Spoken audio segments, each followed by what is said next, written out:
Terça-feira da Semana Santa. Hoje nós ouviremos no Evangelho um trecho tirado do capítulo 13 de São João, versículo 21. João 13, 21 em diante. E pode ser que você ache estranho, ainda mais se você conhece bem a Bíblia, de a gente estar ouvindo em plena terça-feira da Semana Santa uma passagem que foi tirada da última ceia, de uma narrativa do que aconteceu na última ceia. A gente pode pensar, mas puxa vida, a última ceia é na quinta-feira santa que a gente celebra.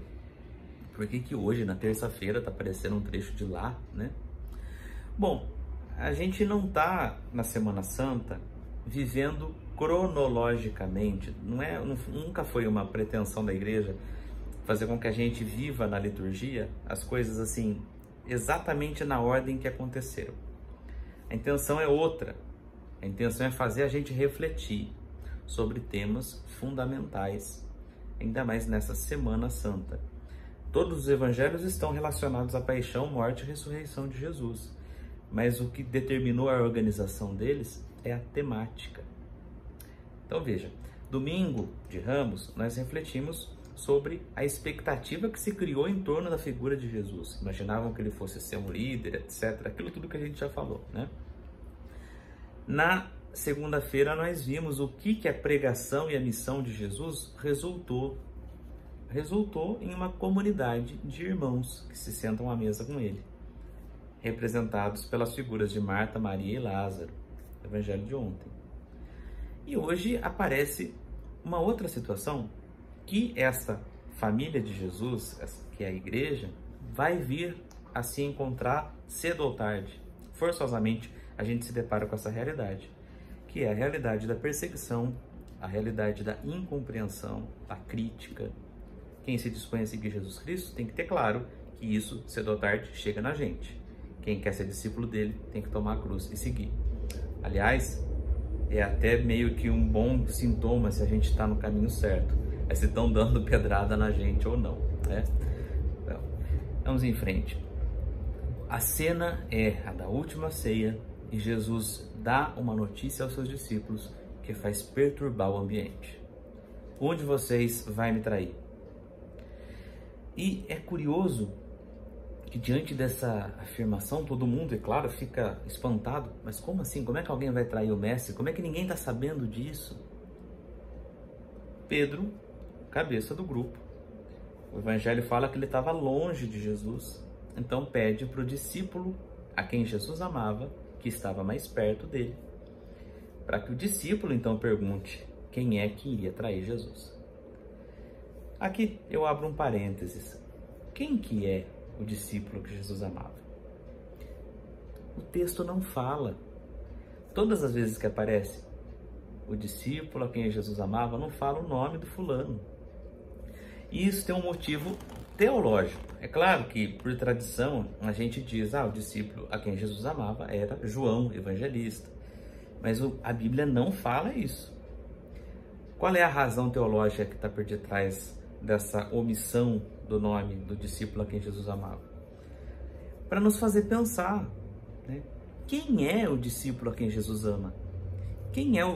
Como é que se comporta o discípulo que Jesus gosta? E nós vamos perceber ao longo de todos os momentos em que aparece esse discípulo, que são momentos chave. Ele está ao pé da cruz, ele crê na ressurreição. Então, isso tudo são características que revelam quem é o discípulo a quem Jesus ama.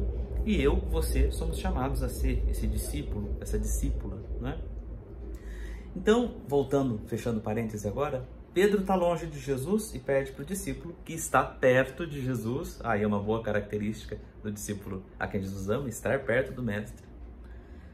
Pedro pede, então, que ele descubra quem é. E o curioso é que Jesus revela para o discípulo a quem Jesus ama, mas não para o grupão. Aliás, Jesus faz um gesto que até confunde, que poderia até despistar. Jesus pega um pedaço de pão, molha no molho e entrega para Judas, que era efetivamente o traidor. Os outros, ao verem aquele gesto, nunca poderiam imaginar que era Pedro o traidor, ou era Judas o traidor. Porque esse gesto de dar comida para alguém é um gesto de carinho. Até hoje, na nossa cultura, é um gesto de carinho, né? Eu acho que é o Mia Couto, que é um escritor africano, eu acho que é do Moçambique, não me lembro o país dele. Mas ele fala que cozinhar é um jeito de amar, né? E a gente, quando ama alguém, geralmente presenteia com comida ou chama na casa para dar de comer para a pessoa, né? Então esse gesto é um gesto de extremo carinho. A comunidade dos discípulos jamais iria imaginar que Jesus, agindo com tanto carinho com Judas, seria Judas o traidor. Por que Jesus fala isso só para o discípulo a quem ele ama e não para o grupão? Porque Jesus conhecia o grupo que tinha. No momento da prisão dele, um dos discípulos, o Evangelho de Lucas, se eu não me engano, nomeia, dizendo que é Pedro, corta a orelha do sumo sacerdote. Outros, em vários outros momentos, pediram permissão para Jesus se podiam usar de violência quando passaram por uma cidade da Samaria e não foram acolhidos. Outros repreenderam um outro que estava pregando, expulsando demônios em nome de Jesus e não era do grupo deles. Então Jesus sabia que se ele soltasse essa notícia, um de vocês vai me trair, e falasse quem era, naquele grupo dele, estava armada a confusão, né? Sabe Deus o que esse povo não seria capaz de fazer com Judas. Então veja que essa coisa de falar que Pedro estava distante de Jesus e o discípulo a quem ele amava estava perto, não é só uma indicação geográfica, mas também uma indicação da distância do coração. Jesus revelou para o discípulo a quem ele amava, quem era o traidor, porque sabia que o discípulo a quem ele amava iria se comportar do jeito que o próprio Jesus se comportou, com ternura. Pedro era um homem impulsivo, um coração enorme, e não por acaso Jesus o constituiu o chefe do grupo dos 12. Mas o Evangelho não teme em revelar certos aspectos da personalidade de Pedro, né? Então, Jesus revela a esse discípulo e faz esse gesto com relação a Judas. Esse gesto com relação a Judas resume toda a relação de Jesus com Judas. Ora, Jesus o escolheu, Jesus o chamou, Jesus conviveu com ele ao longo de 3 anos, comeu com ele, dormiram nos mesmos ambientes. Jesus foi mestre dele. Naquela mesma ceia, Jesus lavou os pés de Judas. E diante da afirmação, diante da constatação que seria ele o traidor, qual é a reação de Jesus diante disso? O repreendeu? O ameaçou? Resolveu dar um tapa na cara? Deu carinho. Ofereceu um pão no molho. E esse gesto de tomar o pão e o dar é um gesto que lembra a Eucaristia, não é? E num certo sentido, esse pão que Jesus entregou a Judas também é um sinal da entrega de Jesus, mesmo diante da incompreensão de Judas e talvez do ódio que Judas estava começando a sentir daquela situação toda. Amanhã a gente vai ouvir falar dele, inclusive. Jesus responde ao ódio, à raiva, à traição, com amor, com bênção, com ternura. Ele se entrega naquele pão para Judas. Mas o mais curioso, gente, é o que Judas faz com esse pão. Jesus, ao entregar o pão, fala para ele assim: o que você tem que fazer, faça logo. Como quem diz, tome uma decisão. Você pode aceitar esse amor, aceitar esse carinho, aceitar a reconciliação, ou não. Então, tome uma decisão. Os outros discípulos não entenderam o que significava isso, né? Até o evangelista deixa anotado que eles acharam que Jesus estava falando para ele comprar alguma coisa. Judas então toma a sua decisão. Ele realmente pega o pão, mas o texto não fala que ele comeu. Ele se levanta e sai. Tomou a decisão. O texto em seguida deixa registrado 2 palavras: era noite. Não é uma indicação do tempo, que horas que era. Era óbvio que era noite, o texto já tinha falado isso antes. não é a noite lá fora, era a noite dentro de Judas. O comecinho, o primeiro capítulo do Evangelho de João, fala que Jesus é a luz que veio para brilhar nas trevas, mas as trevas não o compreendem. Entre a luz do mundo e as trevas, Judas preferiu mergulhar na noite. E o que significa mergulhar na noite? Deixar de responder amor com amor, para procurar responder o amor com ódio. Só isso já seria o suficiente para fazer a gente pensar muito. Pois bem, quando ele sai, finalmente, Jesus diz: chegou a hora da glorificação do Filho do Homem, do Filho de Deus. É gozado a gente ouvir Jesus falar isso, porque na nossa lógica não foi glorificação nenhuma, foi um fracasso, né? Se você seguir a nossa lógica humana.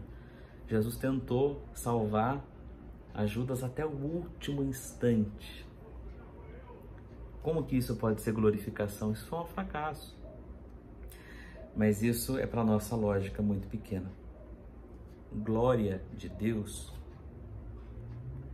é quando Deus mostra quem Ele realmente é.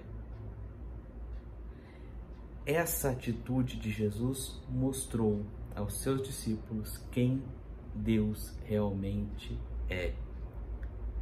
O próprio evangelista João, já com idade avançada, ao escrever a sua carta, ele vai definir quem Deus é.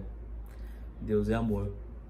E essa atitude de Jesus revelou a glória de Deus, porque revelou o amor infinito que Deus tem por nós. Então, gente, aqui tem, terminando já, e para fazer a gente pensar e rezar ao longo desse dia, tem duas coisas que eu acho que são importantes. A primeira é impressionante como ainda hoje, e parece que tem ficado mais frequente a gente ver isso, gente que insiste em transmitir uma imagem de Deus horrorosa, né? Um Deus que está com ódio da humanidade, está babando de raiva no céu como se fosse um pitbull. E tem até gente que diz que fala com Nossa Senhora, que Nossa Senhora não aguenta mais segurar a mão de Deus, como se Nossa Senhora estivesse segurando esse pitbull bravo numa corrente. Ora, isso não pode ser verdade, porque o Evangelho é claro em nos dizer que não é assim. Olha o coração de Jesus como é. Diante do ódio, não responde com ódio, responde com ternura. Porque ele tem consciência, e nós deveríamos tê-la também, de que somente o amor muda o mundo. Somente a revolução do amor é capaz de mudar uma sociedade e de nos mudar. A ternura, o amor, a compaixão. Foi assim que ele se comportou todo o tempo. Então isso é uma primeira coisa. Que imagem de Deus que a gente tem? Para que tipo de gente que a gente anda dando ouvido? Voltemos ao Evangelho. Voltemos à tradição mais genuína da igreja. Deus é amor. E quem ama permanece no amor, permanece em Deus. E Ele só nos pede que nós amemos a todos como Ele mesmo nos amou. Segunda e última coisa. Eu disse no início que nós estamos seguindo uma lógica assim, temática, né?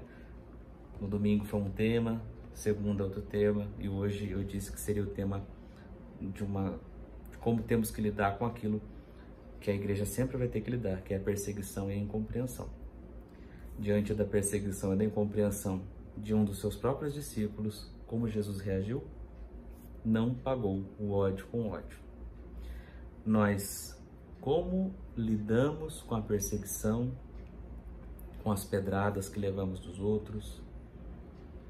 Será que a gente perde o sono, fica triste, tem vontade de retribuir, ir para as redes e xingar? Ou será que nós, como Jesus, procuramos ser embaixadores da paz, tentarmos a reconciliação sempre? Fica aí a reflexão para a gente. Um bom dia e até amanhã.